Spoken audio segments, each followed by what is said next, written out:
Hey, everybody. It is Coach Anthony Blanco with Coach Madison Blanco, which is my daughter, my number one daughter. Well, I have two number one daughters because they're twins. And so this is Madison. And Madison has a classroom assignment that she's supposed to interview a coach. And so she asked if she could interview me. And it's not really a classroom assignment. Is it from Parker? Yeah. So her coach, her wrestling coach, wants her to interview another coach. So she asked coach if she could interview this coach. So that's why we're on here doing the coaching interview. And so I said, Madison, would you want to play full out? Do you want to act like as if this is a podcast and you get to interview me? And I said, and I don't know if we're going to end up, this could just be for Joe and I, so it's Madison, but we call her Joe. I call her Joe. Some other people maybe call her Joe. And so what we want to do is set this up like it's a podcast because I don't know, maybe I'll put this out on the YouTube just for fun. But I love doing these things with my kiddos and maybe putting them a little out of their comfort zone. We've been doing that forever, I would say. Does that sound right, Joe? As far as like mom and I always like pushing you, Emmy and Matt, Emmy and Aiden, like a little bit out of your comfort zone, like all the time. Absolutely. Absolutely. All right. Let me know when you get settled in. And then what I'm going to have Joe do is I'm going to have her take over the interview. So she's going to act as if I'm on her podcast, the Madi Joe podcast. And she's going to ask me questions while she drinks her red drink. And me too. We got ourselves set up with some refreshments as we're getting ready to get fired up. So Joe, take it from here. All right. So the idea of what we're doing today is interviewing a coach. And it's supposed to be with like some kind of sport related thing, but I asked my coach Parker, who had originally assigned this assignment, if I could interview my father, because he coaches different types of like businesses and all sorts of things. So that's where this is coming from. So I have a few questions I'm going to be asking about leadership and that kind of stuff. So To start, the first question is going to be, what is one thing you wish everyone knew about leadership? One thing that I wish everybody knew about leadership is John Maxwell teaches the principle of the law of the lid. So the law of the lid states that you will only grow as much as your current level of leadership, both personally and professionally. Also, the hardest person that you can lead is yourself, because most people are blind to what they're either blind, which means unaware, or they refuse to accept personal responsibilities in areas that need to grow. So when I'm working, whether it's with you guys or whether it's working with businesses or people in general, what I typically see is that people may consider themselves a leader, yet their behavior and actions acts as if they're not, because they don't accept personal responsibility for their growth, whether they're trying to get a raise, whether they're trying to get a job, whether they're trying to increase their business, or whether they're trying to perform at a sport. Is everything. It has to be above the line, which means that they accept ownership, accountability, and responsibility. Other than that, what ends up happening is they end up below the line, which is blame, excuse, and denial. And right now in our country, which I wish everybody knew, is we have a huge lack in personal responsibility. And so people, again, that consider themselves leaders, and I would tell you this, that anybody that considers themselves a leader but is currently blaming others for their current position or station in life, whether it's personally or professionally, is not a leader. They can be in a leadership position, but it doesn't mean that they're a leader, because leaders, it implies that they have people that follow them. And so if you look behind you and there's nobody following, you have to ask yourself, am I really a leader? Okay, that is a really good explanation on that question. So the next question I'm going to ask you is, how important is communication for a team or a practice that you coach? And how can they overcome, and what makes someone a great communicator? All right, so ask me that again, but ask me just the first part, because I think you really asked me two questions. How important is communication for a team or a practice? Communication, I was just talking about this with over the last couple of days, I've had the opportunity to travel and talk to some other businesses around the country. And I've told them the same thing that I had a conversation with another business today, which is communication is the number one thing that will either build or bust what you're trying to accomplish. So if you're trying to build a team, and I don't care whether it's a sports team or you're trying to build a business team, whatever you're trying to build, is that communication is key. Communication is a have to, it's a must. And communication means is that it is a response you get. So if you get an undesirable response, you have to ask yourself, how did I communicate or not communicate with clarity what I need from whatever I'm trying to communicate? There's a statistic that floats around out there. I don't know if it's true or not, but they say 86% of conflict is due to either a lack of or miscommunication. And so I see that all the time, whether it's marriages, relationships, business, or teams, is the number one thing is communication with inside those businesses. It's a huge thing. So with me, I've been with other businesses I've coached, they've actually said, Anthony, you are a communication expert. I've never said that about myself, but the teams and people I've been able to build have said that about me because I'm able to get people to come to a table, whether it's a team in business or a sports team, and get them to communicate at a higher level in order to produce a desired outcome. That's how important it is. Yes, communication is a very important thing. That was also really good. Okay, so what's the second question? You had the second part of that question. Yes, there is a second part of this question. It's what makes someone a great communicator? What makes somebody a great communicator is one, is that they ask great questions. Two, is that they are present mentally, listening without judgment and without trying to prepare their response. If we ask questions and we're trying to communicate with people in the best way that we possibly can, we have to first seek to understand, then seek to be understood. These days, everybody wants to be understood, but nobody wants to understand. And when I say everybody, I don't really mean everybody, but I use it as a generalization of common problems that I see when I'm working with people. Is everybody wants to talk at somebody, but nobody really wants to slow down and ask questions to actually find out where the other person is coming from. And so our goal shouldn't be, I want the other person to hear me right now. Our goal should be, I need to understand where the other person's coming from so I understand better how to ask good questions or how to add value in the communication that I'm having with that person. Right. So seek to understand. First seek to understand, then to seek to be understood. So even when you and I are talking, right? And you tell me, you may say, we may be talking and I may need to share something with you. And maybe you made a bad decision about something. How often do I pester you with questions? And I don't tell you things. How often do I pester you with questions? You ask me a lot of questions. Right. Because if I ask you questions, it empowers you to have to think about the process. You see right now, what I would say in school, and this isn't a knock on school, it's just the way the school system is that people aren't taught how to think. They're told what to think, right?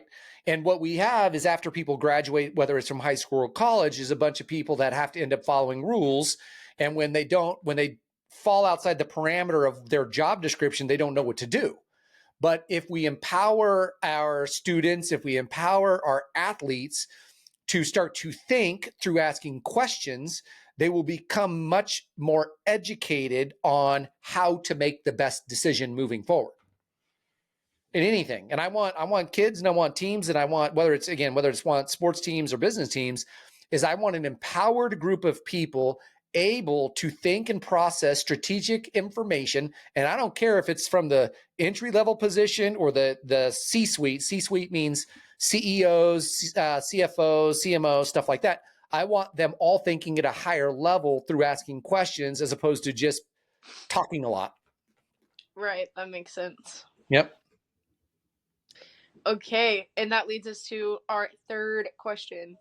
How do you think a team should handle conflicts or disagreements?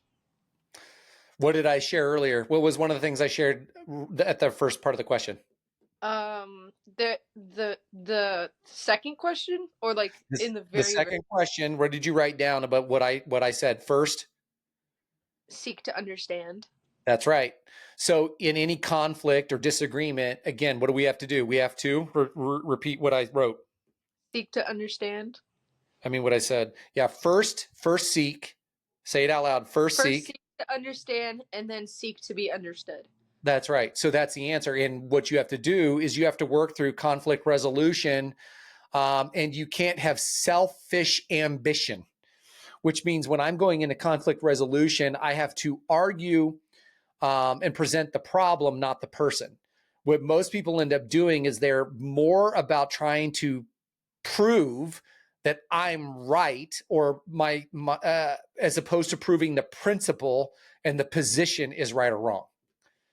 And so sometimes what we do is, because we want to be so right, we actually don't engage in enough conversation to arrive at the most right solution, because I feel like I have to be right, because I'm conflicting with pride, arrogance, and ego.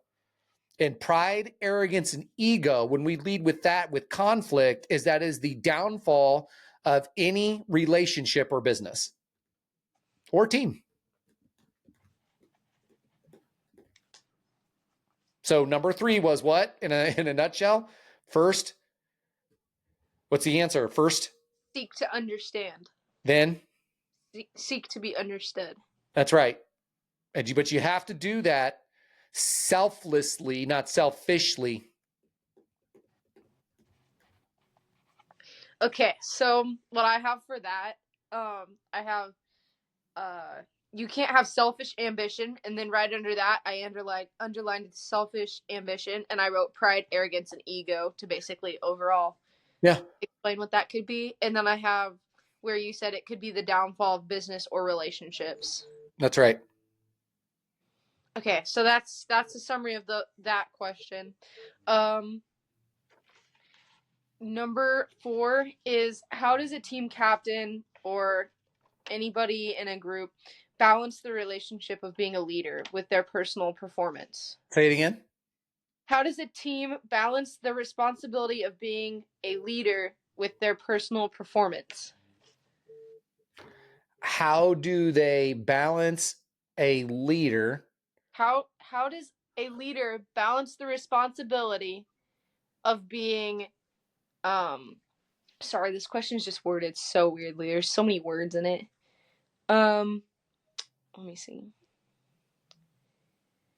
How do you balance the responsibility of being a leader with your personal performance?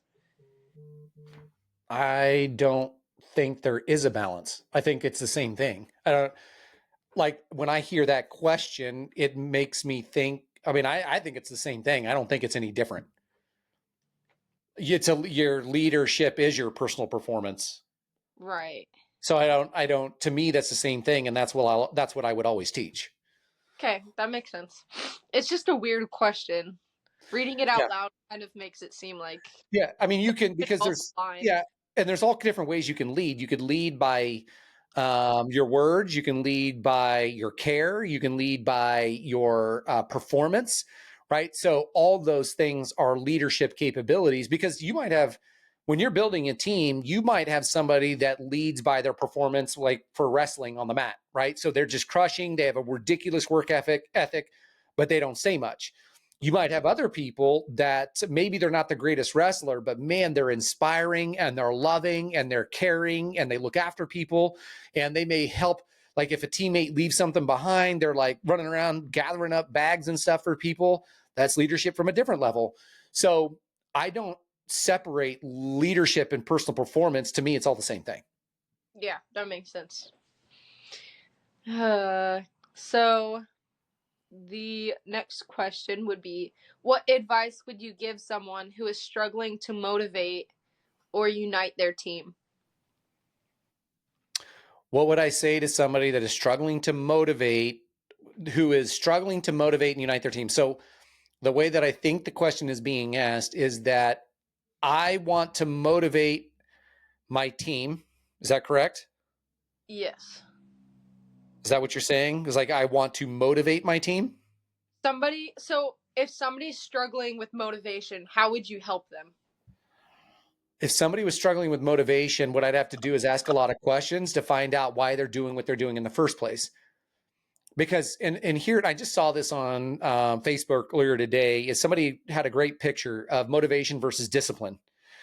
So one is I have to find out what the person really wants. Like if they're not motivated for, let's say, wrestling, then I would say, if they're not motivated for wrestling, I would say, what is your ultimate goal? What do you want and why? If somebody's not motivated in life, I'd say, what do you want and why? If somebody's not motivated in their position at work, I say, what do you want and why? It all comes down to the same thing. Now, what we don't want to get trapped in as young adults is we don't want to go into a job because we end up learning that we just got to work for a paycheck. That's like slow death and suffocation, right? So we've got 86% of the United States and around the world that are on some kind of depression or anxiety medication because they're working jobs that they would rather not be working on Monday mornings. Most heart attacks happen on Monday mornings, right? And so why do they lack motivation? Because typically what they've done is they've bought the lie that's been sold for generations that we just go work to make a paycheck as opposed to work for our why. Well, if you end up getting into something that you're motivated with, like a job working, whatever, I don't care what it is, architecture, nurse, nutrition coach, whatever it is, it doesn't matter. But if you're fired up and motivated in serving others in that way, then your discipline follows that motivation. But discipline will always far outweigh your motivation because motivation is a feeling that happens. I'm motivated to go clean my room. I'm motivated to go to the gym. I'm motivated to do this, but it's based upon a feeling. But when we can deeply embed that motivation to your why, that why will then power your discipline, and discipline happens consistently over time. You don't want to live life being trying to be motivated to take action on something. Otherwise, at some point in time, you won't be motivated and just be sitting around eating Cheetos on a couch with cheese dust all over your face or Dorito dust, whatever you decide to pig out on. How would you explain discipline? And then, yeah. How would I explain discipline? Yes, like what does it mean to be disciplined? Discipline is understanding, number one, it's understanding what you want. Number two, it is writing out a strategic plan with how to get there. And then the last thing is following the plan until. And following the plan, sometimes that means, it doesn't ever mean stopping the plan, but sometimes it means you have to enhance the plan. Discipline happens no matter what. Motivation comes and goes. You see, what people lack right now is personal responsibility around discipline. I don't care what it is, whether they want to raise it in their work, whether they want a performance, whether they want to lose weight, gain weight, doesn't matter. People lack personal responsibility around the discipline that it takes to get a desired result. That's why personal discipline is so important and why that has such a dramatic impact on the results they want to get in life and business versus a motivation which comes and goes. We don't want to do things based upon feelings. Feelings come and go. Gotcha. Okay, that's going to lead us to our next question. How can captains, or how can a team, whoa, sorry, something just like clicked a button.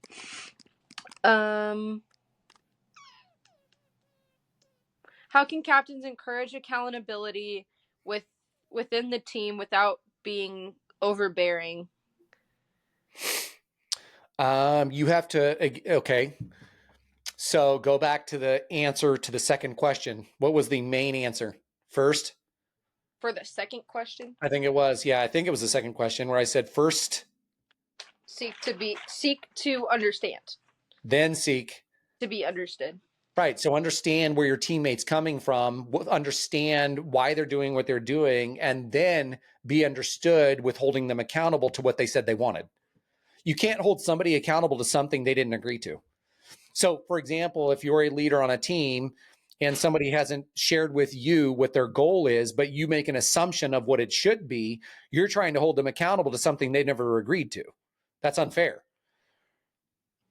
Somebody may just be wanting to hanging out on your wrestling team and they're just a part of the camaraderie and just want to hang out with a like a family, a team family, right? But some of them may say, man, I want to go, let's go. And maybe that person shares that with you and like, man, I'm going to be the best. I want to place at state. I want to be on the podium. And then your question as a team leader would be, tell me what that looks like.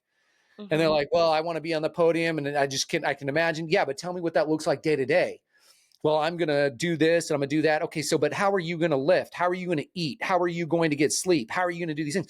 I'm going to do this, this, and this. So they share those things with you. And then what ends up happening is when you hold them accountable to the things that they've already shared with you, that's what they've agreed to get coaching on. But you have to have that agreement first. It can't be, it's got to be, you see, sometimes what people do is because they lead, there's 5 levels of leaderships, and the worst level of leadership is by position. Positional leadership means that I'm in a position that I am, let's say, a higher level, a director, a boss, or a team lead or a team captain, maybe by position. But again, that doesn't mean that you're a good leader, because people, let's say, have to follow you as opposed to want to follow you. And so when you help people get what they want, which again is first seek to understand what they want, help them get it, and ask for permission to coach, now they've empowered you to help them get the goal that they desire. Did you get all that? You write all that down? That was a lot. I have like 2 more questions. Fire away. I wrote down something that just like really stuck out to me. Okay. When you said, about team captains and like wanting to follow versus having to follow what people do, or like, mm-hmm. And I was like, wow, that's crazy. Because if I ever become like a team captain or anything, I don't want people to feel like they have to follow what I'm saying or what I'm doing. I want them to feel like they want to, because it aligns with maybe their goals or That's whatever. Right. That's right. You got to find out what they want, help them get it. Right. People will love you. People will love you when you find out what they want and you help them get it. You help enough people, Zig Ziglar, you help enough people get what they want and you'll get what you want. Mm-hmm. And that kind of stuck out to me because I know that some of our team captains, I feel like they're more of telling us do this, do that, rather than like doing it themselves. Mm-hmm. When I see them starting to do what they're telling us to do, then I'll be like, okay, they're doing it with us. I feel like this is going to be more fun because, they're doing it with us. Or like, if it's hard, it doesn't necessarily have to be fun, but if they're doing the hard things with us and the dirty work with us, it makes the team bond more and like bring us all together. Right. Absolutely. So the way that I would encourage you to think differently about how you think is, if there are team captains that have never been educated or aware or taught any of this kind of thinking, then how can we hold them accountable to that and have an expectation that they should be a different way? It's not fair to them, is it? Right. So we can't accuse somebody of not being a thing when they've never had the opportunity to become a thing because they never learned about a thing. Right. Right. It's not fair. Right. So what we have to do is, there's a book by John Maxwell called 360-Degree Leadership, which actually teaches you how to lead leaders.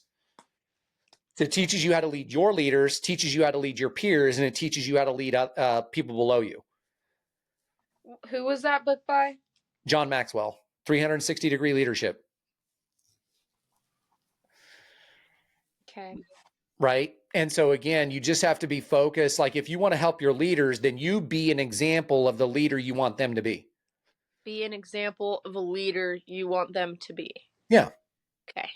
Yeah, because that's what'll build you, right? You model what you want to see. Because for us to accuse other people of being or not being a thing without us being the thing, and then we make it so that we're dependent on what they do, is 2 things. 1, it's hypocritical, and 2, because we're saying, well, they should be this way. Well, if they should be this way, then you should be this way. Right. Right. Because you're the one like coaching them and stuff. Like, you wouldn't yeah. And you don't have to tell them what they need to do unless they ask, because if they haven't given you permission to coach and build into them, then all you're doing is it's called projecting. You're projecting on them and telling them what they should and shouldn't do when they haven't given you permission to do that. If you don't have permission to do that, then you shouldn't be doing it. Right. That makes sense. Mm-hmm. I think I'm gonna share this whole Zoom with Coach Parker. Okay. I don't know how it's gonna send in the email I though. got it. Don't worry Oh about wait, it. I'll share it. I think I have his number too. So we should I, create a on I'm going to text. put this, I'm going to share this with him. I've got a link that I can share it with him. And also I'm going to put it on YouTube. Okay, we should share it on our group text with Okay. me, Coach Parker, and we can add Emmy in there. I'm sure she would like to be in it too. Okay. So, but I have two more questions. I know I said two more questions earlier, but That's great. Let's rock. Counting issues. Just kidding. Okay. So the next one Mm-hmm. is, what are the most important leadership skills a person should develop to become successful? Number one is listening. Listening. Number two is lead with selflessness. Selflessness. And find out ways to help other people get what they want. Ways to People have leadership very confused. They think leadership is about being the boss or managing people. People that think like that will typically lead the types of lives that are very unadventurous and boring. People that want to empower and build into others and teach them different ways to think and help them get what they want will be the leaders that accelerate in their lives, because their life is, you see, our family believes that our life is not our own. We believe that we are here to serve people because that's the way God created us, right? Mm-hmm. And so what we have to do is we have to find out the best way to serve people, because that's who Jesus was. He was the ultimate servant. Yes? Right. And so if we were to follow that model, right, of servant-based leadership, it's not about what people can do for us, it's about what we can do for them. Leaders are to help clear the way for their team to accomplish a goal. Right. Well said. How can I so like how I ask you questions and then you give your answer? Uh-huh. How can I further go into that, how you explain the question? Because I feel like I feel like just saying, right, I understand, I want to be able to say more, but I'm still learning. So what could I do to get better about that? So when you're first learning to listen and be present, so you're building your leadership skill as far as learning, right? And as far as listening, is that you want to stop thinking about the answer that I'm giving and listen to the context that I'm giving. Okay. So that means, what am I supposed to be learning right now? And then just listen and absorb it. Then what you do is you don't worry about getting to the next question. Some of the best interviews on podcasts or anything like that, you may only get 2 questions deep, because that one question could lead into 7 other great questions on that one question. Right. So don't be in a hurry or have an agenda to get your questions answered. What I tell people is make sure the right questions are answered, but they may not have appeared on your sheet. Okay, so that's a way to make it more personal and to align with how to I had my words and then they just escaped. Say that last sentence one more time. I don't even know what I said. Things that come out of my mouth sometimes. That's why I do these and record them, because I will tell you this, is that as we're recording this, a whole transcript is created. So our whole conversation is recorded in words that I can put on a Word document. Let's go. That's awesome sauce. Mm-hmm. And then you could even look at those, and then you can ask me follow-up questions and say, okay, tell me more about what you said here. After this meeting too, though, probably tomorrow I'm going to re-listen to it and take more notes. Because I know I'm missing a lot, but I'm going to go back and listen into, because I want to write it all down, but I can't find Sure. that. No, you'll have the transcript when we're done. Okay. Okay, so my last question. Maybe it was my last question. Yes, it is my last question. How can a team continue to grow and improve? Rewind. Pretend I didn't say that. That's my rewind noise. How can a person continue to grow and improve as a leader throughout, like, a sports season, like wrestling season or something? Sure. So one is they have to identify in what areas they want to grow as a leader. So if you told me I want to be a better communicator, then I would suggest podcasts and books on communication. If you said that I want to be a better wrestler, then I would say, okay, then you need to focus on techniques, right? You wanted to become a better wrestler. So this last summer, we bought you a program so you could build more strength and power, right? So that's part of leadership, is engaging in a program and being disciplined and following it, right? Right. So first is always define on where you want to grow as a leader. So when I'm working with people, I always ask, they say, well, I just want to be a better leader. And I said, that's great, but leadership is such a vast concept. So what specific area do you want to grow in? You're like, well, I want to be a better communicator. Great. Because that's the number one thing that leaders need to be better at is communication all the time. Like even me, like we all need to be better communicators. And so I'll say, okay, so there's a book by John Maxwell that says, oh my gosh, the title of it's like, everyone communicates, but something. But anyways, it's a communication book. I can't remember off the top of my head, but it's by John Maxwell, and it'll probably pop up in my head in here in a little bit. But I would suggest communication books and podcasts, right? So if you want to get better throughout the season in becoming vocal, like maybe it's, I want to be a better vocal leader, right? So that means maybe I want to be I want to be better encouraging people, or I want to be better at shouting or rallying my team, or I want to be better. I want to be more inspirational for my team, right? So whatever category it is that you want to, and by the way, all the things I just named are actually a part of communication, right? Mm-hmm. So I want to get better in these areas. Then I would work with that person, identify those things, and then we would talk about all the assets that are out there. Assets, I mean YouTube, Instagram, Facebook, books, stuff like that. And I would say, okay, I want you to study these principles, and then I want you to put them in place over the next 3 weeks with your team. Right.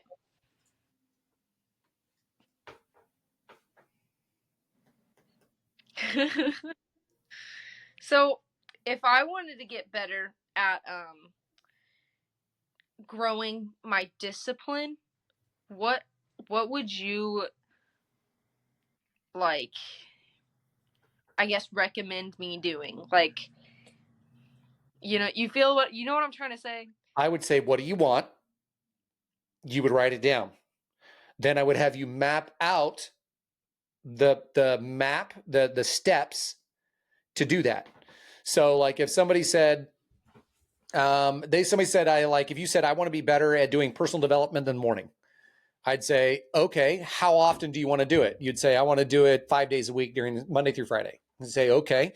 So then my next thing would be, well, how long do you want to do it for? I want to do it for 15 minutes. Okay. So what do you want to learn most about? Well, I want to learn most about blah, blah, blah, whatever you share with me. Okay. So then we would find out whatever those things were. And I say, what time do you want to start it at? And you would say at 5:30 a.m. Okay, great. So you're going to study, I'm just going to make up something. You're going to study Joshua Medcalf at 5:30 in the morning, from 5:30 to 5:20 for 20 minutes. You're going to do that 5 days a week. Then I'm going to ask, what are you underlining and writing down to capture to teach other people later? So that, and then you would whether you want to do it this way, where you want to keep a tally mark, or you want to put notes on your iPhone, whatever it may be. When I say notes, I mean that you create those little check mark bubbles, or you have a calendar of accountability, which means that you get to, every time you do what you're supposed to do, you make a tally mark or a check on the thing on that you got better at personal development and you did it over time. So consistency, see what discipline is discipline is doing things despite how you feel. Go back to that discipline and motivation thing.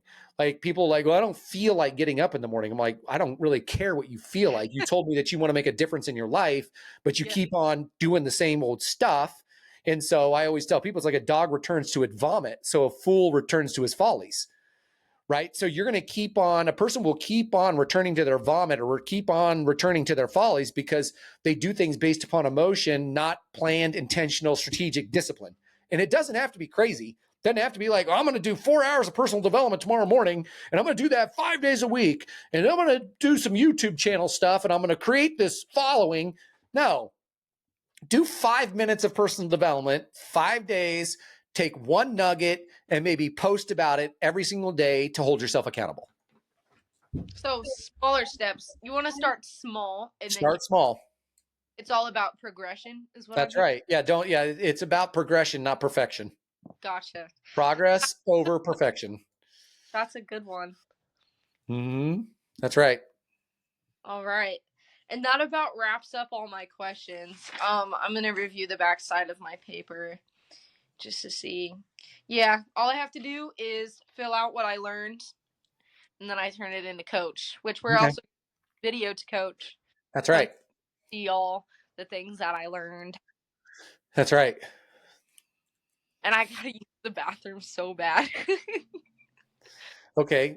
You do realize this is still recording? Yeah, I do. I'm fine with that. Okay. All right. So everybody, thank you for your time. Mad Dog, Joe. And I are going to wrap this sucker up. I do appreciate Joe asking to do this interview. I appreciate Joe playing full out and doing a podcast style as she works on her leadership skills, as she works on being the best human being she possibly can in order to serve others at a greater capacity. So I hope everybody will appreciate this fun time that we had. I think that I'll be putting this on YouTube and maybe drop it on the Facebook. Just to see Joe step out of her comfort zone and have some fun doing some interview stuff. All right. We'll see you in a minute, Joe. Bye, Dad. Bye.